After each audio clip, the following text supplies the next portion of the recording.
Good evening, everyone. As I said earlier, I'm Cherie Stokes, the Executive Director for the Alabama Collective, and we'll cover with you this evening everything that you need to know to compete in the HBCU App Build and Pitch competition. We look forward to working with you over the next few weeks. Next chart.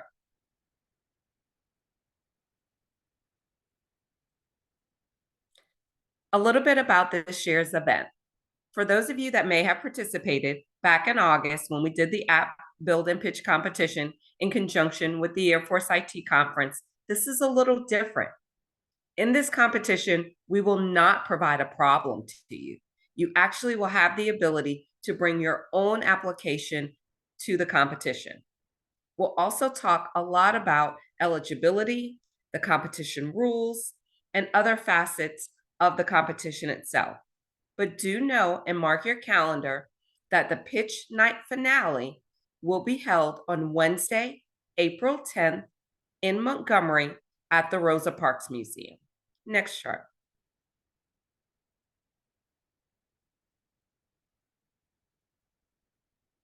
So our general competition rules. We've discussed this before, and all team members must be either current students, faculty or staff members, or recent alum of an Alabama HBCU or HBCC. When you submit your working application, it could actually span almost any industry, whether you're looking to do something in healthcare or education, something that's focused on the retail industry, hospitality, connecting others, social innovation. It's completely up to you. But I will specify that there is a focus on ensuring that you are fostering innovation within your HBCU community. And you will score better if you are doing that. Now, you can use open source libraries, but the project has to be publicly available and you can use commercial software.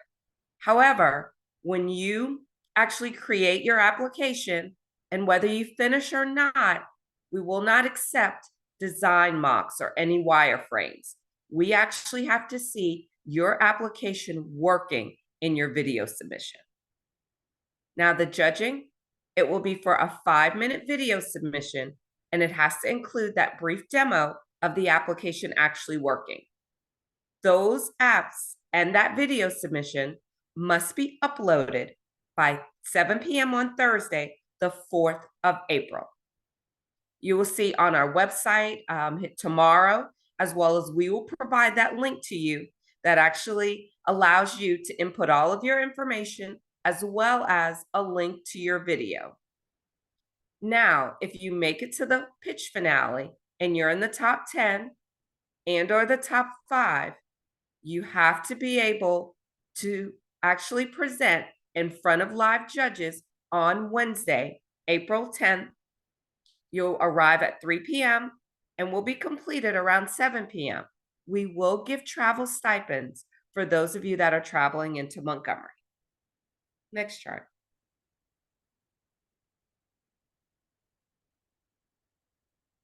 For your eligibility and how you actually compose your entire team. As I said before, current students, faculty members, and our recent alum of HBCUs or HBCCs. You can have one person on your team, or you can have as many people as you want on your team. It's completely up to you.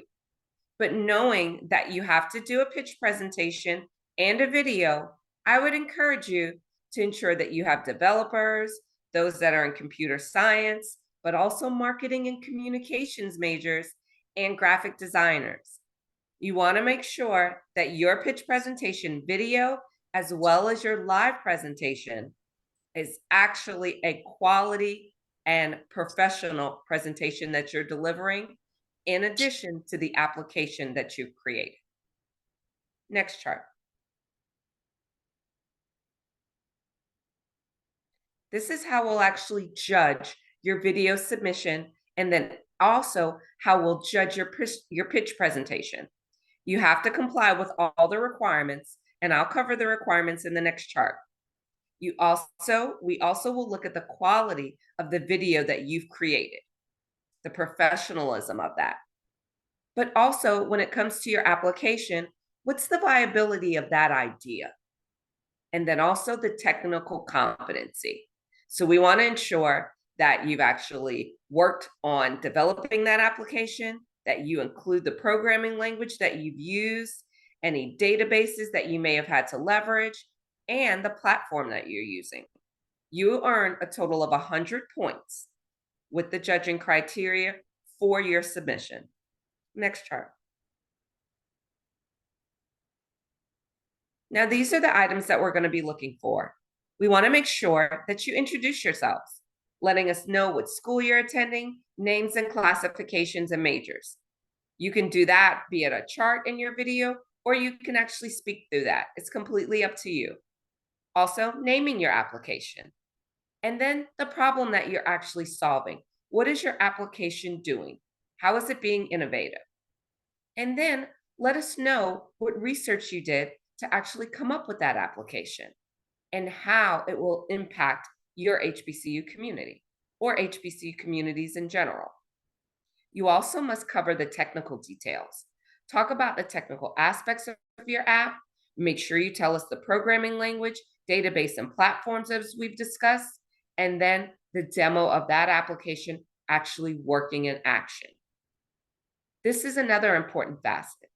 If you had any technical challenges in developing your application, let us know that. But then also let us know what you did to overcome that challenge. We completely understand if you didn't get to finish an aspect, maybe it was more difficult than you thought, but we'd like to know that. And do know that as you discuss how you were able to technically overcome any challenges, that's a huge point for our judges. And then, based on the funding that we will award for those winners, let us know how you'll use that funding, what you'll do with it to actually further develop your application and or business. Next chart.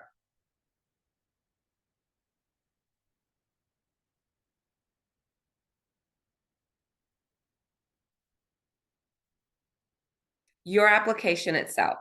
Like we discussed before, it has to be a working application that you've developed. You can provide a solution across any aspect, but make sure that you're highlighting how you're actually fostering innovation within the community. If it's incomplete, definitely note the additional phases that might be included. Just to give you some examples, because you can use any software programming language that you like, whether you're proficient in Swift or maybe Java, even Python, React. There are numerous programming languages, and you're not limited by any of them. It's completely on you. Again, wireframes will not be accepted. We have to see your application actually working. Next chart. Now here's the timeline for your competition. On the 4th, by 7 p.m. is when your submission is due electronically. We will notify you of the top 10 finalists. You must confirm that you will be able to attend and present if chosen on pitch day, April 10th. We'll ask you to arrive in Montgomery by 3 p.m.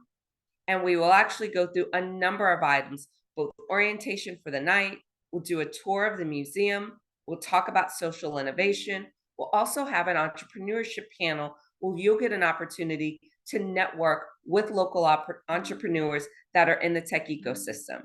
We'll also announce that top 5, so you won't find out if you're pitching live that night until that evening.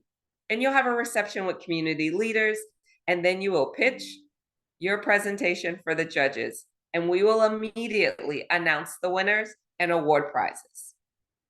Next chart.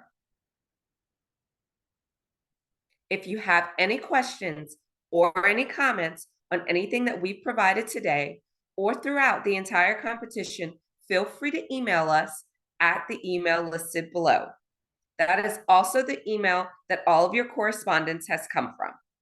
I encourage you to please use your resources, use your teachers, definitely comb the internet. YouTube has loads of great information. There are a lot of open source tools that are also available, but use your friends and classmates as well to help you not only develop your application, but to help you in practicing for your pitch competition and the pitch presentation itself. Are there any questions that anyone has this evening? Please feel free to put those in the chat, and I'm happy to answer those this evening.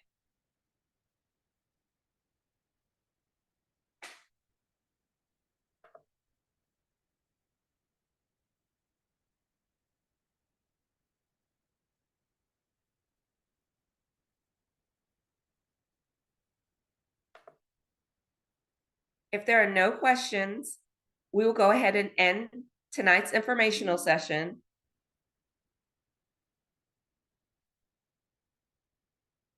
Yes, web applications are acceptable.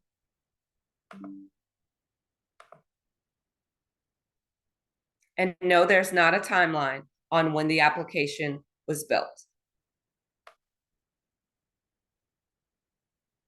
You do not have to submit all the source code for the app, but in case we have questions, it needs to be accessible. So someone may ask, but it does not have to be submitted. No limit on the number of teachers on the team. If you can get help from your instructors, get all the help that you can get. We will post the power presentation and the video from the informational session on our website. Look for that later this week.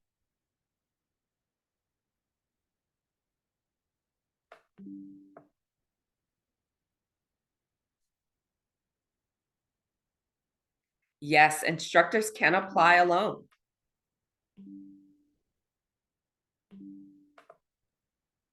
No, the app does not have to have active users at this time.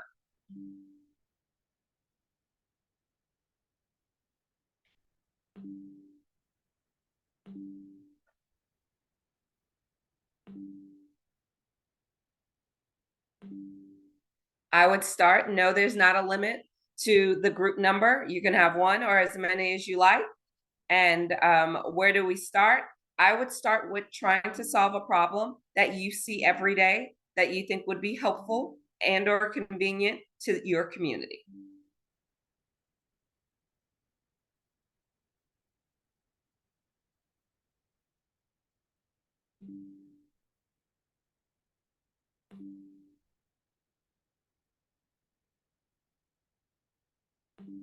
All right, well, we will end for this evening.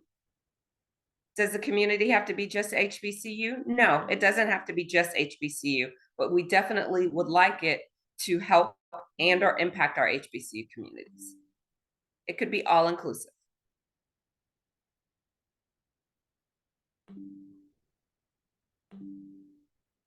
All right, we'll go ahead and end. And please look for additional information on our website. And we'll also post the link of where you would submit your video submissions. That'll be available as well. If you need anything additional, don't hesitate to reach out to us via email or check the website. Have a wonderful evening.